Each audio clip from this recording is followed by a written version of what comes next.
There was a lot of talk recently about how bad open plan is for collaboration, and very sort of objectionable comments about open plan. And I thought, well, look, nobody ever says what they'd actually rather have instead.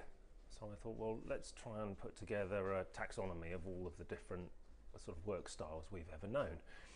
And I got to 14 of those, sort of 3 main genres, an emerging genre as well, but essentially 14 different types, each with their own characteristics, their own personality, their own sort of functionality.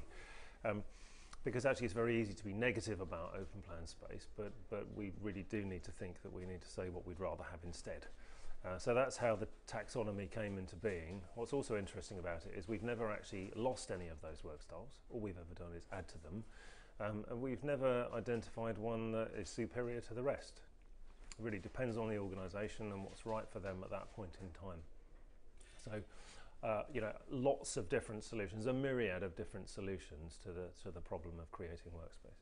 That sort of really came to light when I was writing the book, when I was looking at sort of various of the elements of the workplace, and I became sort of quite, I sort of started to really get into the origins of the whole form versus function debate, because when we're looking at ergonomics and we're looking at the comfort around space, we really need to make sure that space works before it's sort of beautified and comes into being.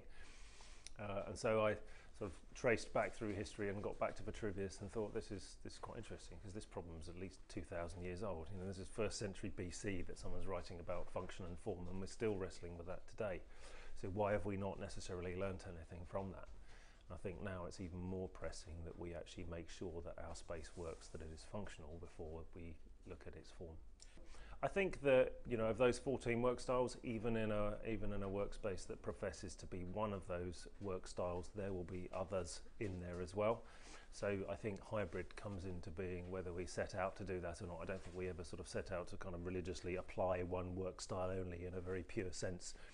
So depending on the scale, we're always going to have different work styles at play inside of the sort of perimeter of one space.